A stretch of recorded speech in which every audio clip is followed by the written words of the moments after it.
మన దులిపాల నరేంద్ర గారు, పెమ్మసాని చంద్రశేఖర్ గారు, మార్కండేయ బాబు గారు వీరందరితో నుంచుని ఎంతో సంతోషంగా ఉంది.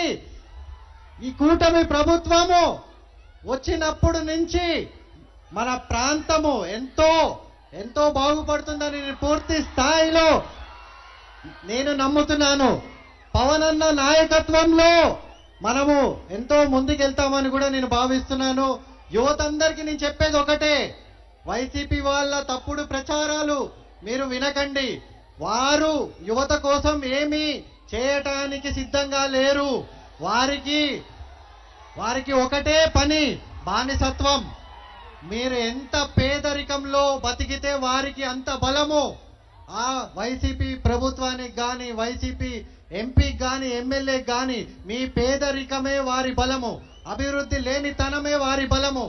ఈ ఎలక్షన్ లో దయచేసి మీ అందరినీ కోరేది ఒకటే, మీరు జన సైనికులు కానీ, పవన్ అన్న ఫ్యాన్స్ కానీ మీరందరూ కూడా ఈ కూటమికి ఓటు వేసినప్పుడు అది పవన్ అన్నకి ఓటు వేసినట్టే, పవన్ అన్నని గెలిపించినట్టే. మీరందరూ దయచేసి మన దులిపాల నరేంద్ర గారిని, మన పొన్నూరు బిడ్డ, చాలా పెద్ద రాజకీయ కుటుంబము, మన ప్రాంతం కోసం ఎంతో మంచి పనులు చేయటానికి కూడా ఆయన ముందుకొస్తారని, మన ప్రాంతాన్ని ఎంతో బాగు చేస్తారని కూడా నేను పూర్తి స్థాయిలో నమ్ముతున్నాను. మన పవన్ అన్నని మీరు ఈ ఎలక్షన్ లో ఓటు వేసి కూటమికి వేసి గెలిపించినప్పుడు ఆయన సీఎం అవ్వటానికి అది మొదటి మెట్టు. మీరందరూ గుర్తుపెట్టుకోండి. ఏది కూడా ఈజీగా రాదు. మనకి ఈ సమయం వచ్చింది ప్రతి ఒక్కరికి కూడా. ఇప్పుడు కాకపోతే ఎప్పుడు అని నేను అడుగుతున్నాను మీ అందరినీ.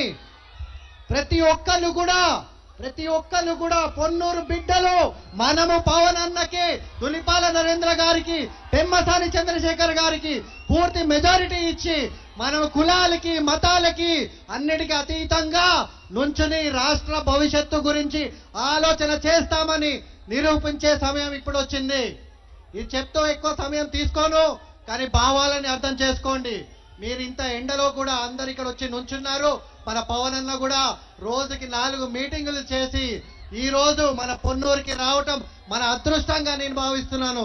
మీరందరూ కూడా ఆయనని నమ్మి, ఆయన నాయకత్వంలో ఈ రాష్ట్రాన్ని ఎంతో ముందుకి, ఎంతో పై స్థాయికి తీసుకుని వెళ్ళాలి.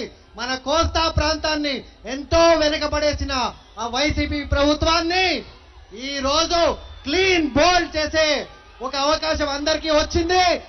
చేసి వినియోగించుకోండి. ఇది చెప్తూ సెలవు తీసుకుంటూ మీ పొన్నూరు బిడ్డగా మిమ్మల్ని అందరినీ చేతులు మడిచి మనసుతో అడుగుతున్నాను, దయచేసి కూటమిని సపోర్ట్ చేసి మన రాష్ట్రాన్ని కాపాడండి. Thank you Ponnuru.